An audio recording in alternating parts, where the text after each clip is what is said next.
പാകിസ്ഥാന്റെ മധ്യസ്ഥതയിൽ നടന്ന ഇറാൻ-US ചർച്ചകൾ പരാജയപ്പെട്ടതോടെ സംഘർഷം രൂക്ഷമാകുമോ എന്ന ആശങ്ക ഉയരുന്നു.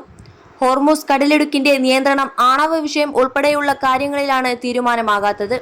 ഹോർമുസ് കടലിടുക്കിന്റെ പൂർണ്ണ നിയന്ത്രണം തങ്ങൾക്കാണെന്നാണ് ഇറാന്റെ വാദം. US ഇത് അംഗീകരിക്കുന്നില്ല. സൈനിക നീക്കത്തിലൂടെ ഹോർമുസ് കടലിടുക്കിന്റെ നിയന്ത്രണം ഏറ്റെടുക്കുമെന്നാണ് US പ്രസിഡന്റ് ഡൊണാൾഡ് ട്രംപിന്റെ ഭീഷണി. US പടക്കപ്പലുകൾ ഹോർമുസിന് അരികിലുണ്ട്. പിടിച്ചെടുക്കാനുള്ള സൈനിക നീക്കം ഉണ്ടായാൽ ശക്തമായി തിരിച്ചടിക്കുമെന്ന് ഇറാൻ വ്യക്തമാക്കിയിട്ടുണ്ട്. ചർച്ച പരാജയപ്പെട്ടതോടെ ഇന്ധന പ്രതിസന്ധിയും തുടരും. തുടർ ചർച്ചകൾ ഉണ്ടാകുമോയെന്ന് ഇതുവരെ വ്യക്തമല്ല. ചർച്ച നടത്താൻ ഇറാന് ഒരു ധൃതിയുമില്ലെന്നും പന്ത് അമേരിക്കയുടെ കോർട്ടിലാണെന്നും ഇറാൻ അധികൃതരെ ഉദ്ധരിച്ച് ഇറാനിയൻ മാധ്യമങ്ങൾ റിപ്പോർട്ട് ചെയ്തു. ചർച്ചയിൽ യുക്തിസഹമായ നിർദ്ദേശങ്ങളാണ് ഇറാൻ മുന്നോട്ട് വെച്ചത്. കാര്യങ്ങളെ യാഥാർത്ഥ്യബോധത്തോടെ കാണേണ്ടത് ഇനി അമേരിക്കയുടെ ഉത്തരവാദിത്തമാണ്, ഇറാൻ അധികൃതർ പറയുന്നു. യുദ്ധത്തിലെന്ന പോലെ ചർച്ചകളിലും അമേരിക്കക്ക് കണക്കുകൂട്ടലുകൾ തെറ്റിയെന്ന് ഇറാൻ ആരോപിക്കുന്നു. യുക്തിസഹമായ ഒരു കരാറിന് അമേരിക്ക സമ്മതിക്കുന്നത് വരെ ഹോർമുസ് കടലിടുക്കിലെ സാഹചര്യങ്ങളിൽ മാറ്റമുണ്ടാകില്ലെന്ന് മുന്നറിയിപ്പും നൽകി.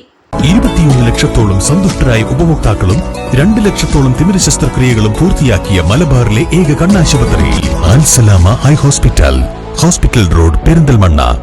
ഇറാനും അമേരിക്കയും പല വിഷയങ്ങളിലും ധാരണയിലെത്തിയിട്ടുണ്ടെന്നും പ്രധാനപ്പെട്ട 2-3 കാര്യങ്ങളിൽ അഭിപ്രായ വ്യത്യാസങ്ങൾ നിലനിൽക്കുന്നുണ്ടെന്നും ഇറാൻ വിദേശകാര്യ മന്ത്രാലയ വക്താവ് ഇസ്മായിൽ ബഗായി പറഞ്ഞു. 40 ദിവസത്തെ യുദ്ധത്തിനു ശേഷമാണ് ചർച്ചകൾ നടന്നത്. ഒരു കൂടിക്കാഴ്ച കൊണ്ട് തന്നെ കരാറിലെത്താമെന്ന് ആരും പ്രതീക്ഷിച്ചിരുന്നില്ലെന്നും അദ്ദേഹം പറഞ്ഞു. നിലപാടുകളിൽ US വിട്ടുവീഴ്ച ചെയ്തിട്ടില്ലെന്നാണ് സൂചന. ചർച്ചകൾ പരാജയപ്പെട്ടതോടെ ട്രംപിന്റെ നീക്കങ്ങളും പ്രധാനപ്പെട്ടതാണ്. ചർച്ച പരാജയപ്പെട്ടതോടെ ലെബനനിലെ ഇസ്രായേൽ ആക്രമണം കൂടുതൽ രൂക്ഷമാകാനിടയുണ്ട്.